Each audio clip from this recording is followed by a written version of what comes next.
अस्सलाम वालेकुम, hello and good evening viewers. Face to face Toronto 360 TV के साथ मैं हूं आपका अपना होस्ट महबूब शेख।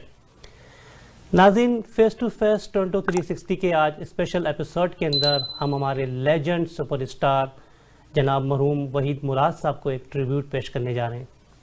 ये ट्रिब्यूट उनकी फ़िल्म इंडस्ट्री के अंदर शानदार खिदमात और उनकी फ़िल्म इंडस्ट्री की बका के लिए जो उन्होंने खिदमात पेश की 1960 से लेकर 70 तक के दौर के अंदर, उस पर हमने सोचा कि क्यों ना उनकी बरसी के मौके पर उनको एक ट्रिब्यूट पेश किया जाए।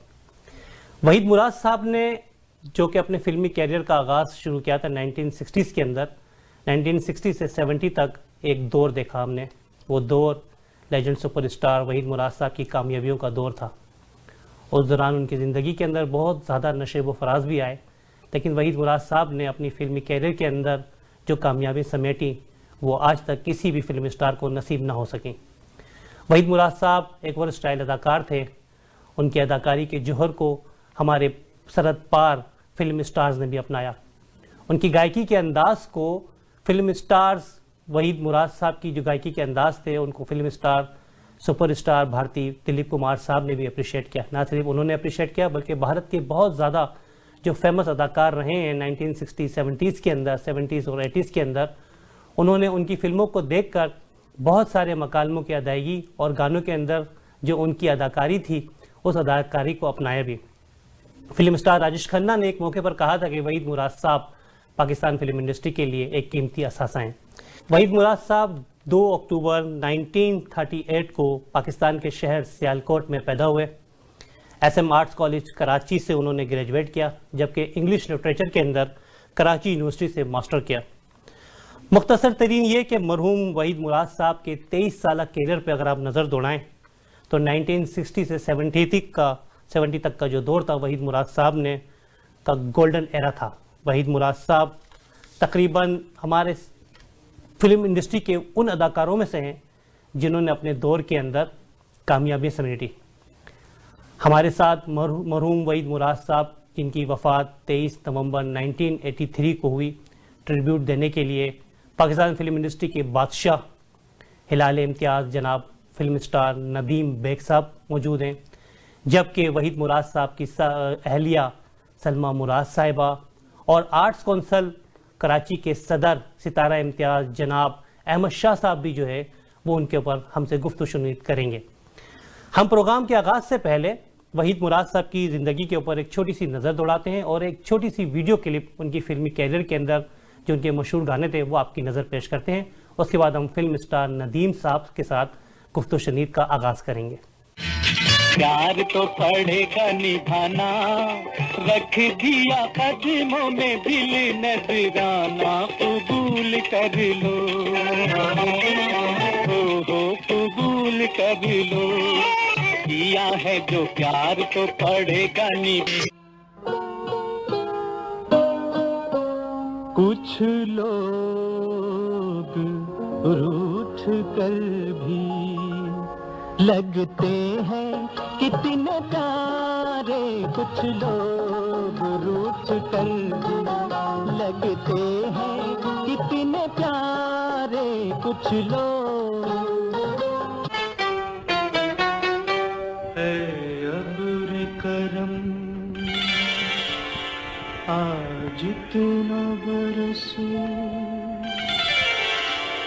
इतना बरस के बुझा न सके, अब्र करम आज इतना बरस के बुझा न सके।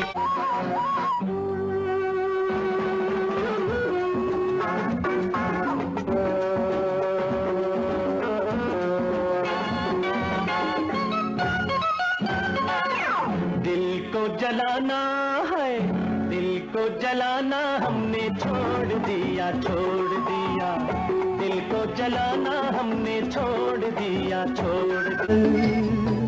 इस जगह बैठ कर तुमने वादा किया था, साथ दोगे जिंदगी भर, छोड़ कर तुम ना जाओगे, हाँ इसी मोड़ पर।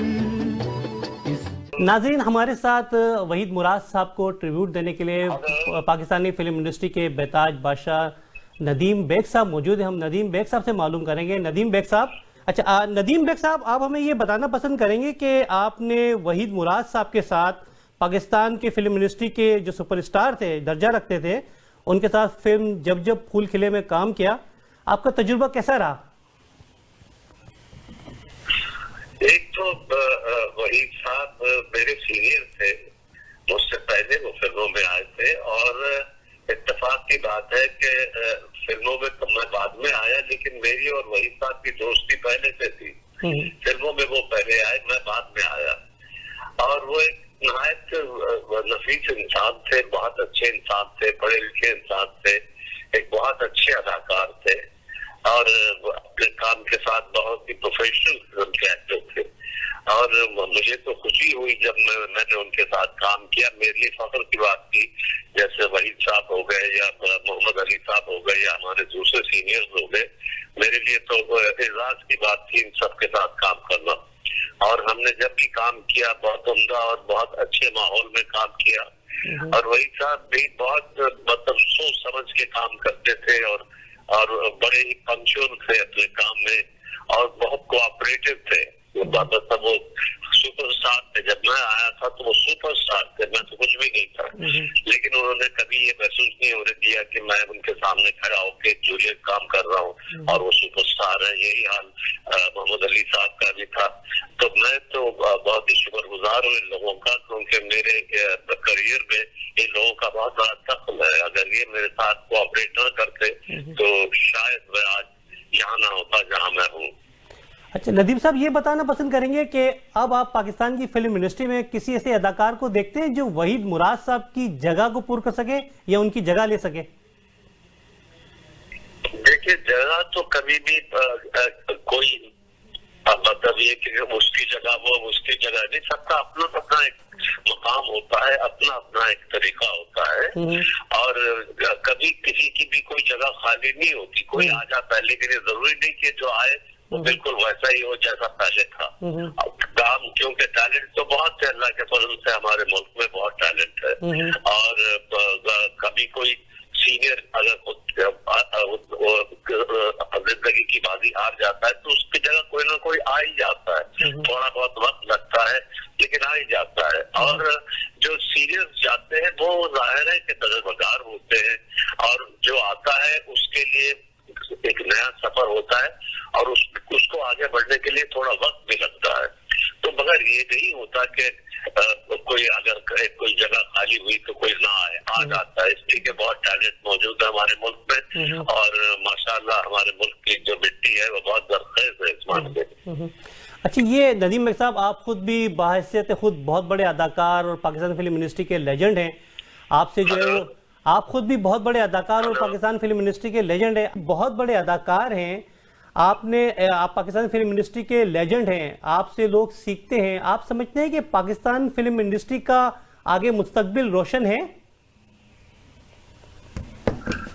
इंशाअल्लाह जरूर है, क्योंकि आपको पता है कि दरमियान में हमारी इंडस्ट्री तकरीबन खत्म हो गई थी, और उसमें जाहिर है हमारी अपनी नालायकियां शामिल थी। जिस तरह की फिल्में हमने बनाई उसके बाद यही अंजाम होना था इंडस्ट्री का। लेकिन अब अल्लाह का शुक्र है कि एक वक्त के बाद फिर से इंडस्ट्री रिवाइव हुई है, नया टैलेंट आ रहा है, नए लोग आ रहे हैं, नए, और सबसे खुशी की बात तो ये है कि पढ़े लिखे लोग आ रहे हैं। लेकिन आपको पता है कि फिल्म मेकिंग एक खास फील्ड है अब, और ज्यादातर इस फील्ड में वो लोग आ रहे हैं जो टीवी और एड वगैरह बनाने से जिनका ताल्लुक है वो आ रहे हैं। उनको थोड़ा सा वक्त लगेगा इस मीडिया को समझने में, लेकिन इंशाल्लाह फिल्में बन रही है, उनमें कुछ अच्छी भी बन रही है, और इंशाल्लाह रफ्ता रफ्ता मैं समझूंगा कि बहुत ज्यादा इम्प्रूवमेंट आएगी। इसलिए कि अब टेक्निकल बैकअप बहुत स्ट्रांग हो गया है, पहले वो नहीं था जो अब है।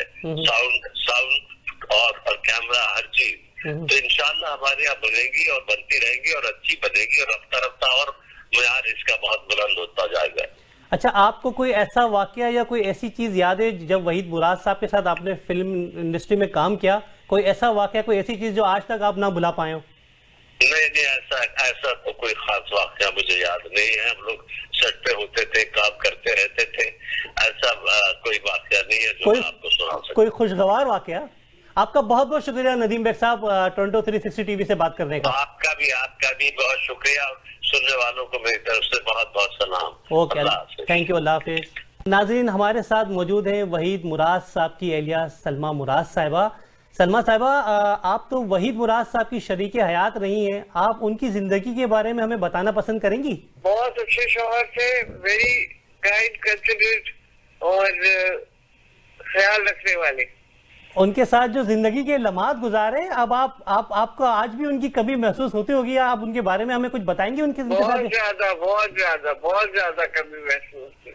अच्छा, ये बताइएगा कि आपको उनकी सबसे ज्यादा पसंदीदा फिल्म कौन सी है आपकी, वहीद मुराद साहब की? अरमान फिल्म के अंदर जो है वो उनको 2 निगार अवार्ड दिए गए, एक बेहतरीन अदाकार और बेहतरीन हिदायतकारी के हवाले से। तो उस कामयाबी का जो है वो जश्न किस तरह मनाया आप लोगों ने? जश्न हमने नहीं बनाया, लोगों ने बनाया, किस आप परस्तारों ने बनाया। अच्छा, ये बताइएगा कि 1983 में जब वहीद मुराद साहब का कार एक्सीडेंट हुआ था, तो उस एक्सीडेंट की वजूहात क्या थी सलमा मुराद साहिबा? वो गाड़ी बहुत तेज चलाते हैं हमेशा से, और वही वजह थी। अच्छा, वहीद मुराद साहब ने जो है वो फिल्म स्टार शबनम को जो है वो वेस्ट पाकिस्तान से बुला के मुतारिफ कराया, ज़ेबा साहबा को मुतारिफ कराया, लेकिन 1970s के बाद जो है वो मोहम्मद अली साहब ने ज़ेबा को और जो है वो रोबन घोष साहब ने जो है वो शबनम को उनके साथ काम करने से इनकार कर दिया था। तो क्या उनकी ज़िंदगी का वो टर्निंग पॉइंट था वहीद मुराद साहब की? मुझे नहीं पता। अच्छा, आपने वहीद मुराद साहब को बतौर इंसान कैसा देखा अपनी ज़िंदगी के अंदर, एज ए शोहर, एज ए हस्बैंड? बहुत अच्छे, बहुत अच्छे। कोई ऐसी यादगार लम्हे जो आप हमारे साथ शेयर करना चाहें हमारे नाज़रीन के साथ वहीद मुराद साहब की? जब अरमान रिलीज हो रही थी तो उस वक्त हम लोगों ने बहुत दुआ की, और फिल्म बहुत कामयाब हुई। तो वो बहुत यादगार मौका था। कोई आपका वहीद मुराद साहब की? जी बोलिए। हाँ बोलिए। वहीद मुराद साहब की जो है वो 124 से ज्यादा फिल्में पाकिस्तान की फिल्म इंडस्ट्री में रिलीज हुई, को आपकी पसंदीदा फिल्म तो अरमान थी, सबसे ज्यादा पसंदीदा गाना कौन सा था आपका उनकी फिल्मों में से? वही अरमान का सबसे मशहूर गाना हुआ है। आप हमारे शायकीन के लिए वो गा के सुना सकती हैं मुख्तसर से? जी, मेरी तबीयत अभी ठीक नहीं है। अच्छा, चलें, आपका बहुत बहुत शुक्रिया टोरंटो 360 कैनेडा से बात करने का। चलो, थैंक यू सो मच। नाज़रीन, वहीद मुराद साहब को जो ट्रिब्यूट हम पेश करने जा रहे हैं, हमारे साथ मौजूद हैं आर्ट्स कौंसिल कराची के सदर, जिन्होंने कराची आर्ट्स कौंसिल का ना सिर्फ नक्शा तब्दील कर दिया, बल्कि कराची के अंदर आर्ट्स और कल्चर के हवाले से जो उनकी खिदमात है वो काबिल तहसीन है। इन्हीं खिदमात की बदौलत अहमद शाह साहब को सितारा इम्तियाज़ जैसे तमगे से भी नवाजा गया। अहमद शाह साहब, वेलकम टू टोरंटो 360 टीवी। शुक्रिया बहुत। अहमद साहब, माशाल्लाह दिसंबर में जो है वो एक बार फिर कॉन्फ्रेंस मुनक्किद कराने जा रहे हैं आप? जी बिल्कुल, 5 दिसंबर से हमारी कॉन्फ्रेंस शुरू हो रही है और कनाडा से भी कई लोग आ रहे हैं। आप तो माशाल्लाह जो है वो आपने जो है वो उर्दू अलमदार का जो अवार्ड हमारे मुल्क पाकिस्तान को दिया है, वो वाकई हमारे लिए काबिल फख्र और काबिल रश्क है। बहुत शुक्रिया जनाब। अच्छा अहमद शाह साहब, वहीद मुराद साहब जो है वो पाकिस्तान फिल्म इंडस्ट्री के एक बतौर सुपरस्टार के तौर पे बड़ा अहम किरदार अदा किया है। आज भी उनकी कमी महसूस की जाती है, हमारे चॉकलेटी हीरो रहे। आप एज ए प्रेसिडेंट और एज ए लवर जो है पाकिस्तान फिल्म इंडस्ट्री के, वहीद मुराद साहब के कैरियर को किस अंदाज में देखते हैं? वहीद मुराद साहब का तो एक ही थे इस मुल्क में, और 70 की दहाई में तो जैसे सारा जानता है, 60s में तो मैं बहुत छोटा था, बट 70s में मैं नौजवान था और मैंने उनकी फिल्में बेशुमार देखी, जैसे नदीम साहब की बहुत फिल्में देखी। तो वहीद मुराद तो जाहिर है एक हार्ट थ्रॉब था, एक ट्रेंड था, एक फैशन था। उसने पाकिस्तानी फिल्म इंडस्ट्री को एक पूरा बिल्कुल एक नया मानी दिए, और बहुत पढ़े लिखे आदमी भी थे, आपको पता है। जी, इंग्लिश लिटरेचर में उन्होंने कराची यूनिवर्सिटी से मास्टर किया था। जी, और वो मतलब उनके साथ भी बड़े बड़े लोग थे सारे जो यहाँ पढ़ते थे उनके साथ SM कॉलेज में भी, और वो एक पढ़े लिखे लोगों की एक जनरेशन थी जो यहाँ से निकली। कोई प्रोड्यूसर बना, कोई डायरेक्टर बना, कोई एक्टर बना, क्यों म्यूजिक डायरेक्टर बना, सुहेल राना साहब जैसे, आप क्या ही रह रहे हैं शायद। जी जी। तो ये एक बहुत कमाल का टाइम था पाकिस्तान की फिल्म इंडस्ट्री पे, और उसमें आप जो मिसाल ले लें कि जैसे राजेश खन्ना ने तकरीबन उसी जमाने में हिंदुस्तान में एक तहलका मचाया हुआ था, और हजारों और लड़कियां खुदकुशी कर रही थी, लाखों उन पे फिदा थी। वही सूरत हाल पाकिस्तान में वहीद मुराद साहब के साथ थी, और एक अजीब एक उनमें रोमांटिसिज्म था, एक स्टाइल था, और बहुत अच्छे एक्टर भी थे। वो खाली एक मतलब कोई मतलब he was a versatile actor, वो कोई टाइप एक्टर नहीं थे। तो वो बदकिस्मती से बहुत थोड़ा सा अरसा जिए, 22 साल की उम्र में फिल्मों में आ गए, 5-6 फिल्में खुद भी प्रोड्यूस की, एक आध डायरेक्ट भी की, कई फिल्मों के उन्होंने वो भी लिखे स्क्रीन प्ले, और वो छाए रहे जितने जमाने तक। और उसका ये आप देखिए कि वो 1938 में पैदा हुए और कोई उनका 83 में इंतकाल हो गया, मतलब सिर्फ 45 साल की उम्र में उन्होंने जितना भी काम किया, कोई 125 के करीब उन्होंने फिल्में की, 124 और एक तो वो कोई 124 की, लेकिन कुछ गेस्ट अपीयरेंस भी किए, जी। तो कोई 124 तो, लेकिन मतलब वो इम्पैक्ट जो वो छोड़ के गए हैं। तो आज तो 83 के बाद कोई 17 और 19 36 बरस गुजर चुके हैं, और एक और जनरेशन ऐसी पैदा हो गई जिन्होंने वहीद साहब को कभी नहीं देखा, लेकिन अभी भी वहीद मुराद के पाकिस्तान में मुख्तलिफ शहरों में वहीद मुराद फैन क्लब बने हुए हैं। आज भी इवन आर्ट्स काउंसिल में भी लोग उनकी सालगिरह मनाते हैं, इवेंट्स करते हैं। तो वो एक नया ट्रेंड सेट करके गए, जैसे एल्विस प्रेस्ले ने म्यूजिक में एक ट्रेंड सेट किया, जैसे जॉन ट्रेवोल्टा ने 70s में सैटरडे नाइट फीवर से और बीजी से एक नया ट्रेंड सेट किया था। पाकिस्तान की फिल्म इंडस्ट्री में एक नया ट्रेंड लेके आए वहीद मुराद साहब। शाहजी, जो वहीद मुराद साहब, ज़ेबा, परवेज मलिक साहब, सुहेल राना साहब का एक कॉम्बिनेशन था 1960-70s के दौर में। ज़ेबा तो वैसे मैं आपको बताऊं कि ज़ेबा तो चूंकि मुल्तान से ताल्लुक रखती थी, ये तीनों लोग तो कॉलेज में भी साथ पढ़ते थे, जिनके तीनों के आपने नाम लिए, जिनकी तरफ मैं इशारा कर रहा था। तो ये तो कॉलेज फेलो हैं, ये दोस्त थे करीबी, और ये कमाल की टीम थी, एक बेहतरीन कॉम्बिनेशन था। जी हाँ, ऐसा पाकिस्तान की फिल्म इंडस्ट्री में कोई ऐसा दोबारा कॉम्बिनेशन आपने देखा है कि पाकिस्तान फिल्म इंडस्ट्री इतना जबरदस्त कॉम्बिनेशन 10 साल तक जो रहा हो फिल्म इंडस्ट्री में? देखें, कॉम्बिनेशन तो बहुत अरसे तक नदीम साहब का और शबनम की भी बहुत जोड़ी चली थी, और फिर वो उसके बाद मोहम्मद अली और ज़ेबा की भी जोड़ी चली। लेकिन अगर हम वहीद मुराद की बात करें ना, तो कॉम्बिनेशन तो था जो भी था, लेकिन वहीद मुराद जो थे ना, वो भाई इतना बड़ा आर्टिस्ट था कि उनके साथ जो भी आप पेयर बना लें, वो मतलब बहुत ही सिंगल आउट होके आते थे। ज़ेबा के साथ भी उन्होंने बहुत फिल्में की, बट अरमान ने तो बिल्कुल ही पाकिस्तान की इंडस्ट्री को बदल दिया। अरमान का म्यूजिक, अरमान की डायरेक्शन, अरमान का मतलब एक ऐसी फिल्म थी जो पाकिस्तान फिल्म इंडस्ट्री में अभी भी बार बार हमको फेस्टिवल करते हैं, उसमें भी लगाते हैं। जी हाँ, वो मेरे ख्याल में वो एक पाकिस्तान फिल्म इंडस्ट्री के अंदर बॉक्स ऑफिस रिकॉर्ड कायम किया 75 हफ्तों का, जिसके अंदर फिल्म इंडस्ट्री अरमान ने राज किया था, और 2 निगार अवार्ड भी मिले थे इस फिल्म के अंदर। अच्छा, अवार्डों की अगर बात करें तो जाहिर है कि वहीद साहब से ज्यादा हमारे बहुत बड़े आर्टिस्ट हैं नदीम साहब, और वो बहुत जमाना रहे हैं, और उन्होंने भी राज किया इस फिल्म इंडस्ट्री पे। वहीद साहब ने मुख्तसर सी उम्र में जितने अवार्ड उन्होंने लिए, जितने गोल्डन जुबलीज किए, जितने प्लेटिनम जुबली किए, शायद कम लोगों के हिस्से में आया होगा कम मुद्दत के अंदर।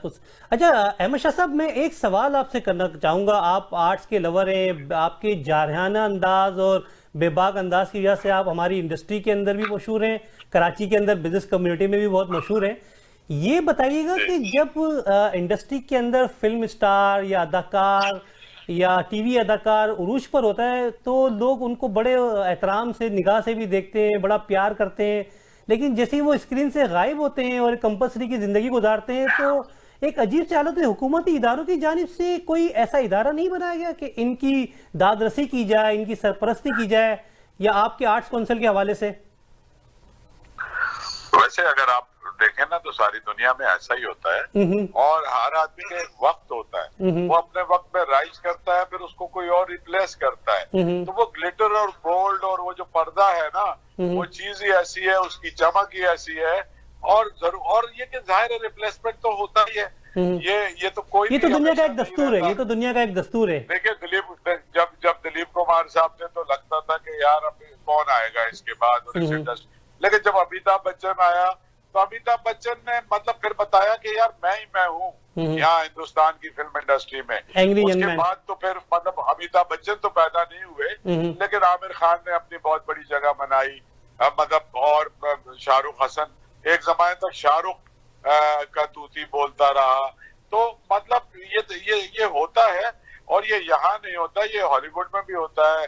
मार्लन ब्रांडो के बाद भी लोग आए, और जैक निकलसन अभी तक आई थिंक ही इज 85, लेकिन मतलब काम कर रहे हैं। एक मसला है हमारे यहाँ, वो मसला ये है कि सारी दुनिया में एक्टर होता है, वो सिर्फ हीरो नहीं होता। तो उसकी एज के हिसाब से उसके कैरेक्टर तब्दील होते रहते हैं, और फिल्म की कहानी फिर भी उसी पे होती है।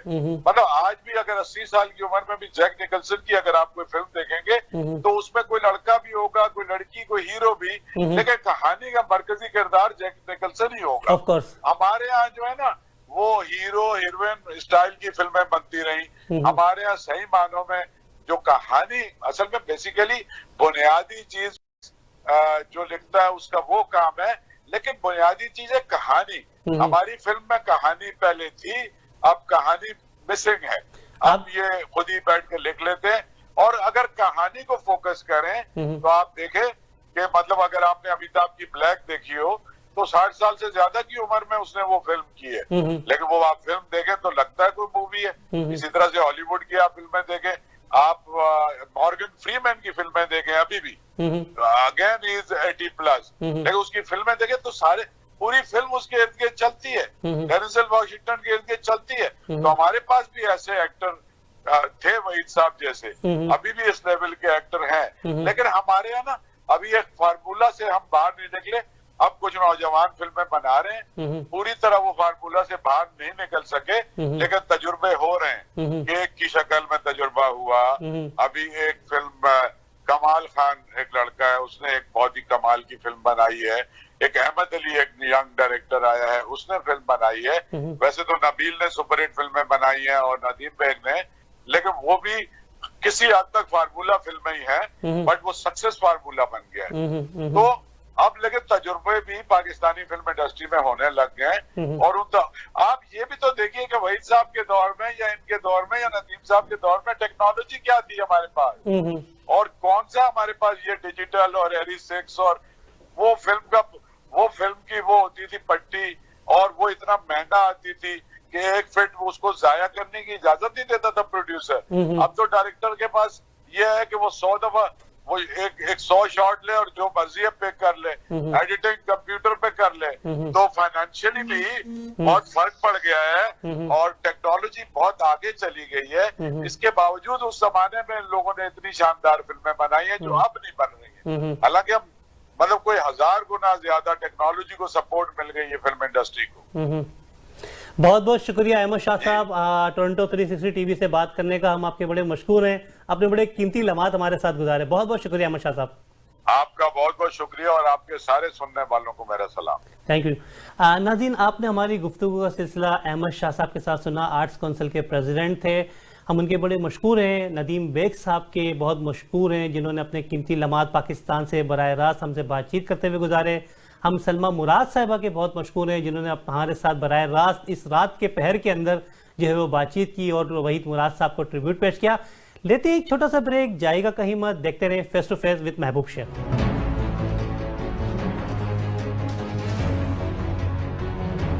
वेलकम बैक नाज़रीन, face to face Toronto 360 TV के साथ मैं हूं आपका होस्ट महबूब शेख। वहीद मुराद साहब की 23 नवंबर को जो बरसी का इनेकाद किया जाता है, हमने उन्हें ट्रिब्यूट पेश करने के लिए पाकिस्तान से बराह रास्त पाकिस्तान फिल्म इंडस्ट्री के बेताज बादशाह नदीम बेग साहब को लिया था। जबकि उनकी एहलिया सलमा मुराद साहिबा हमारे साथ थी और आर्ट्स काउंसिल के प्रेसिडेंट अहमद शाह साहब थे, जिनकी आपने हमारे साथ गुफ्तगू सुनी। उन्होंने वहीद मुराद साहब को जो ट्रिब्यूट पेश किया वो वाकई में हमारे लिए भी काबिल तहसीन है। इसी तरह हमारे स्टूडियो में आज मौजूद हैं मोहतरम जनाब साबिर गाया साहब। साबिर गाया साहब हमारी कम्युनिटी की जानी पहचानी शख्सियत हैं। साबिर गाया साहब जो है वो टोरंटो में आए एज ए कैमरामैन नहीं, उन्होंने कैमरे का इस्तेमाल कब शुरू किया उनके बारे में लोग बहुत कम जानते हैं। साबिर गाया साहब उन्होंने अपने कैरियर का आगाज़ एज ए एयरक्राफ्ट इंजीनियर किया था। उसके बाद यहाँ आने के बाद उन्होंने गाया स्टूडियो की बुनियाद डाली। ये डायरेक्टर भी रहे गाया स्टूडियो के। इस वक्त हमारे टोरंटो 360 टीवी के जो है वो चीफ कैमरामैन भी हैं साबिर गाया साहब। साबिर गाया साहब, मैं आपको वेलकम करता हूँ फेस टू फेस के अंदर। अस्सलाम वालेकुम।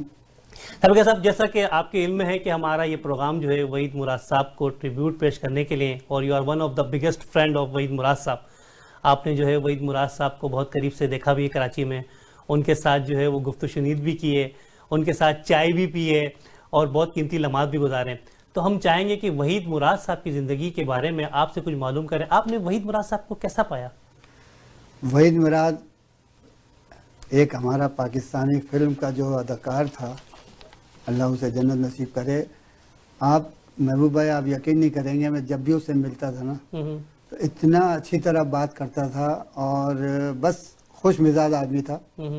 लेकिन उसमें एक आदत ये थी कि सामने कोई भी वर्कर उसके आ जाता था, जब शूटिंग के दौरान मैं उनके पास साथ होता था, तो उनसे भी बड़ी अच्छी तरह बात करता था, बड़ी तमीज़ से। ये नहीं कि उसको झाड़ के बात कर लिया किसी से, लेकिन उन्होंने सबके साथ अच्छी तरह बात की है।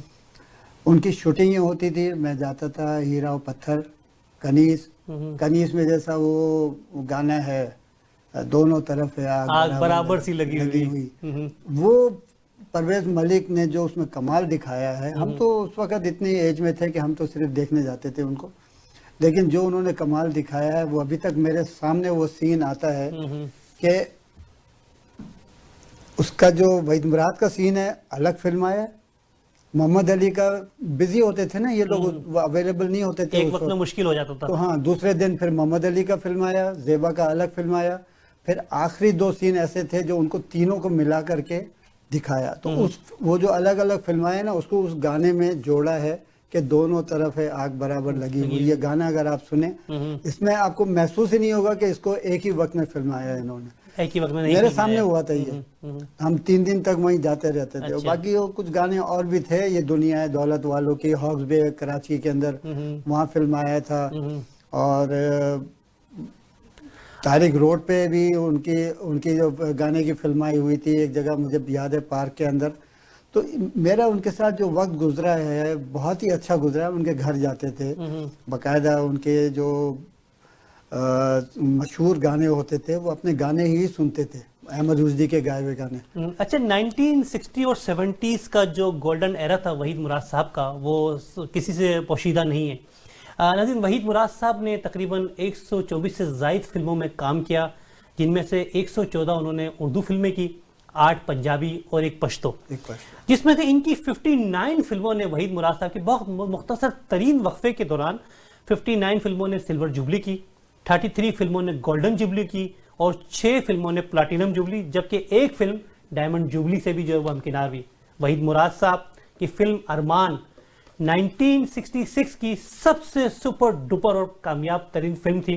वहीद मुराद साहब की कामयाब तरीन फिल्मों में एक फिल्म अरमान जो 1966 में रिलीज़ हुई, जिसका मैंने आपको जिक्र किया, पाकिस्तान फिल्म इंडस्ट्री में के बॉक्स ऑफिस के अंदर 75 हफ्तों तक, ये मेरे ख्याल में आज सबसे बड़ा रिकॉर्ड है, उसने राज किया।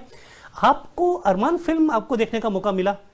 बहुत दफा देखी है। तो आपको अरमान फिल्म का कौन सा गाना बहुत ज्यादा पसंद आया वहीद मुराद साहब? उसका तो गाना तो सारे ही गाने अच्छे हैं, लेकिन ये कि वो फिल्म जो हिट हुई है ना, आप उसकी अगर कहानी देखें, कहानी तो आम है कि एक बंदा जाता है किसी गांव में, वहाँ पे किसी घर में रुकता है, वहाँ की नौकरानी होती है या उससे प्यार हो जाता है या जो भी, ये कहानी एक मशहूर होती है। लेकिन जो फिल्म हिट हुई है वो सिर्फ वहीद मुराद की एक्टिंग के ऊपर, और जो आखिर में जो गाना है ज़ेबा पे फिल्माया गया कि अकेले ना जाना, उस पे जो वहीद मुराद की एक्टिंग है खत्म है, खत्म। आप उस गाना भी दिखाएंगे हम उसको हमारे नाजरीन को, उस गाने पे उसकी एक्टिंग खत्म है। इसी वजह से ये इसके जो गाने हैं सॉन्ग्स और वहीद मुराद की जो एक्टिंग है इसकी वजह से ये फिल्म जो है ना हिट हुई है। लोग समझते हैं कि कहानी, लेकिन फिल्म कहानी तो आम है ये इस तरह की। और उसके अलावा और भी वहीद मुराद ने जो फिल्में बनाई है, सबसे पहले तो उनकी औलाद थी जो पहली मूवी थी, वो भी हिट हुई है इनकी। अच्छा, आप इस तरफ आ जाएं पंजाबी मूवी की तरफ, उन्होंने आलिया के साथ काम किया, उन्होंने पश्तो में काम किया। अब वो फिल्में भी लोगों ने पसंद की, लेकिन पश्तो वाली इतनी ज्यादा नहीं चली क्योंकि उनकी जबान नहीं थी, और वैसे पंजाबी उनको आती थी, वो पंजाब के में ही पैदा हुए थे। नाजरीन, में जैसे साबिर गया साहब ने कहा, उनकी मोहब्बत के हवाले से, उनके रवैये के हवाले से, इसमें कोई शक की गुंजाइश नहीं है कि वहीद मुराद साहब एक इंसान दोस्त शख्सियत के मालिक थे। और ये बात भी बहुत कम लोगों को शायद मालूम होगा कि वहीद मुराद साहब के पियोन कम जो ड्राइवर थे वो बदर मुनीर साहब थे। उनको फिल्म इंडस्ट्री में मुतारिफ कराने का सेहरा भी वहीद मुराद ही को जाता है कि उनको पश्तो फिल्मों में लेके आए, और आज वो पश्तो फिल्मों के जो है वो एक सुपरस्टार बन के जो उन्होंने राज किया।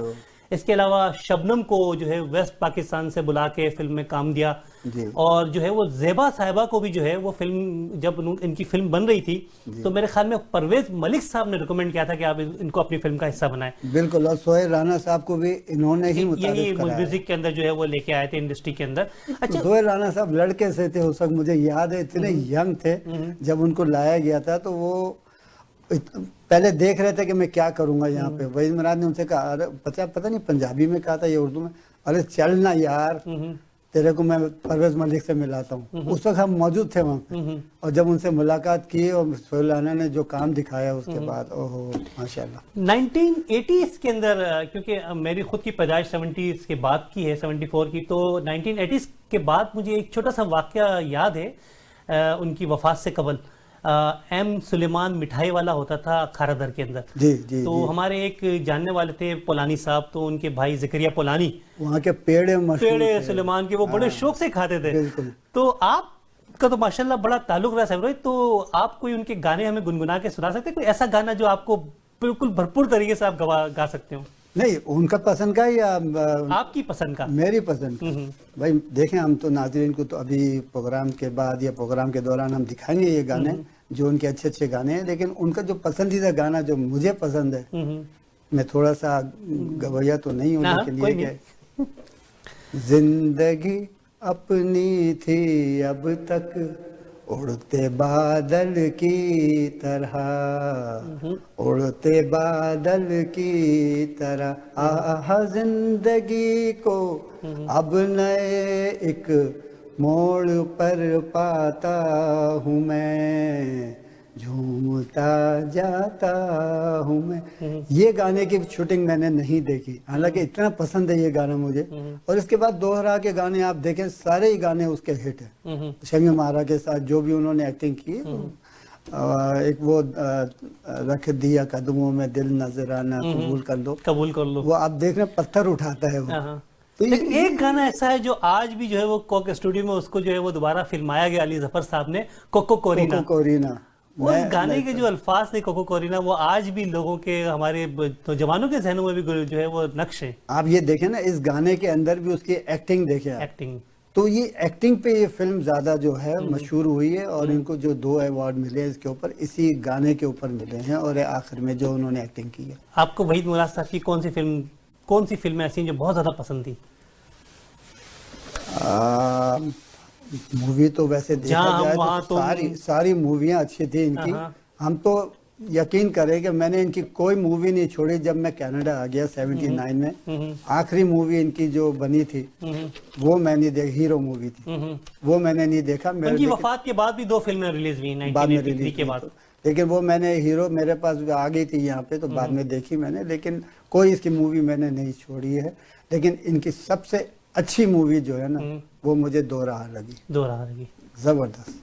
बहुत बहुत शुक्रिया साबिर गया साहब हमसे बात करने का। नाज़रीन, हमारे चीफ कैमरामैन टोरंटो 360 टीवी जनाब साबिर गया साहब के साथ आपने हमारी गुफ्तगू सुनी। शाबिर गाय साहब वहीद मुराद साहब के बहुत बड़े फ़ैन हैं, इन्होंने बहुत अच्छा टाइम उनके साथ गुजारा था, तो हमने सोचा कि क्यों ना हम इन्हीं को आज अपने स्टूडियो मधु करके इनसे वहीद मुराद साहब के बारे में गुफ्तगू शुनीद करें और ट्रिब्यूट पेश करें। उन दोस्तों में से एक दोस्त हैं वहीद मुराद साहब के, जिन्होंने बहुत कीमती लम्हात वहीद मुराद साहब के साथ गुजारे हैं। सलमा मुराद साहिबा भी इन्हें जानती हैं, उनकी अहलिया, और पाकिस्तान फिल्म इंडस्ट्री के बहुत सारे अदाकार साबिर गाया साहब के नाम से वाकिफ़ हैं। जैसे मैंने आपको बताया कि बतौर जो है वो एयरक्राफ्ट इंजीनियर इनका पेशा था, लेकिन यहाँ आज हमारी कम्युनिटी के हर प्रोग्राम में ये इवेंट कवर करते हुए नज़र आते हैं, और हमारी कम्युनिटी के जो है वो कम्युनिटी इवेंट्स के नाम से, कम्युनिटी राउंडअप के नाम से जो है वो प्रोग्राम भी पेश करते हैं, और कम्युनिटी की बहुत सारी चीज़ों को हमारी कम्युनिटी के अंदर हाईलाइट करते हैं। साबिर गाया साहब, मैं आपका बहुत मशकूर हूँ वंस अगेन। बहुत शुक्रिया। नाज़रीन, मैं अपने प्रोग्राम को ख़त्म करने से कबल जो है वो आपके साथ एक बात शेयर करना चाहूँगा। वहीद मुराद साहब की अगर फिल्मी दुनिया पर उनकी खिदमात को देखें तो ये हमारा अलमिया भी था कि उनकी वफ़ात के 27 साल के बाद मोहतरम जनाब आसिफ अली जरदारी साहब ने, जब वो सदर पाकिस्तान थे, उन्होंने उनको जो है वो सितारा इम्तियाज़ से नवाजा। ये अवार्ड उनको बहुत पहले मिल जाना चाहिए था, लेकिन ये अलमिया था। लेकिन आप अगर गूगल डूडल पे देखें तो ये बात भी आपके लिए हमारे लिए काबिल रश्क है कि गूगल डूडल ने जो है वो 2 अक्टूबर 2019 यानी 2019 को जो है वो वहीद मुराद साहब को एज ए ट्रिब्यूट पेश किया और खराज तहसीन पेश करते हुए उनकी बर्थडे को जो है वो सेलिब्रेट करा। वहीद मुराद जैसे अदाकार नाज़रीन सदियों में पैदा होते हैं, और इसमें भी कोई शक की गुंजाइश नहीं है कि इन जैसे अदाकारों, इन जैसे स्टार्स की हमें कदर करनी चाहिए। हमें चाहिए कि इन जैसे अदाकारों को वहीद मुराद साहब, नदीम बेग साहब, मोहम्मद अली साहब, शाहिद साहब, गुलाम मोहिउद्दीन साहब, ज़ेबा हैं, निशो हैं, रानी साहिबा हैं, बाबरा शरीफ हैं, दीबा साहिबा हैं, आलिया साहिबा हैं, बहुत सारे हमारे फिल्म स्टार्स हैं, अदाकार हैं, चाहे वो टीवी के हों, चाहे वो फिल्म इंडस्ट्री के हो, बाबरा शरीफ साहिबा हों, या हमारे बहुत सारे खिलाड़ी हैं, चाहे वो जावेद मियादाद साहब हों, वसीम अकरम साहब हों, सरफराज नवाज साहब हों। हमें चाहिए कि हम अपने खिलाड़ियों को, अपने फिल्म अदाकारों को, अदाकाराओं को, और हर उस शोबे के इंसान को जिन्होंने हमारी फिल्म इंडस्ट्री हो या किसी भी शोबे के अंदर पाकिस्तान का नाम रोशन किया, हम उन्हें ट्रिब्यूट पेश करते रहें और अपनी नौजवान नस्ल को उनके बारे में इस तरह के प्रोग्राम करते हुए उनको आगाही फराम करते रहें। हाँ, ये आपके ऊपर मुनसिर है। हमने एक कोशिश की थी कि उनको अपने programme face to face special episode के अंदर वहीद मुराद साहब को ट्रिब्यूट पेश करें। अब ये आपके ऊपर मुनसिर है कि आपको ये प्रोग्राम कितना पसंद आया। मुझे उम्मीद है आपको ये प्रोग्राम पसंद आएगा। मैं अपने प्रोग्राम का अख्ताम हस्बे मामूल वहीद मुराद साहब के बारे में एक चीज़ के साथ ख़त्म करना चाहूँगा।